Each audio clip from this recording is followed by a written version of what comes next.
বাংলাদেশ, দক্ষিণ Africa, Netherland, Nepal এবং শ্রীলঙ্কা এই পাঁচটা দল নিয়ে গঠিত হচ্ছে এবার টি-20 বিশ্বকাপে বাংলাদেশের গ্রুপটা।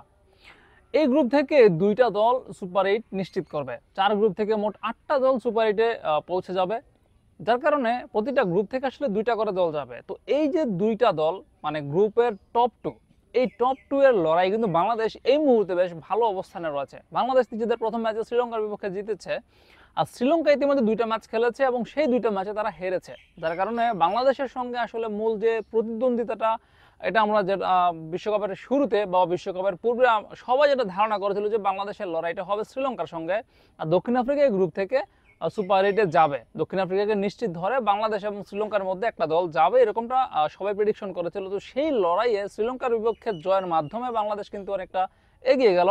একই সঙ্গে শ্রীলঙ্কার যে দক্ষিণ আফ্রিকার বিপক্ষে ম্যাচ ছিল সেখানে তারা পরাজিত হয়েছে, যেটা বাংলাদেশের জন্য একটা ভালো খবর বলা যায়।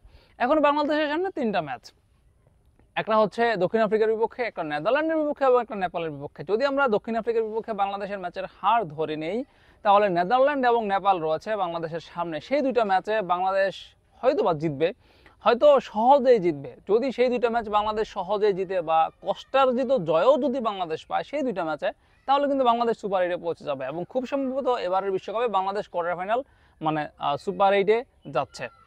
আপনার কি মনে হয় বাংলাদেশ কি পারবে সুপার 8-এ যেতে, নাকি এখানেও তারা অনাকাঙ্ক্ষিত কিছু করে গ্রুপ পর্ব থেকে বিদায় নেবে? সেটা জানাতে পারেন কমেন্টে।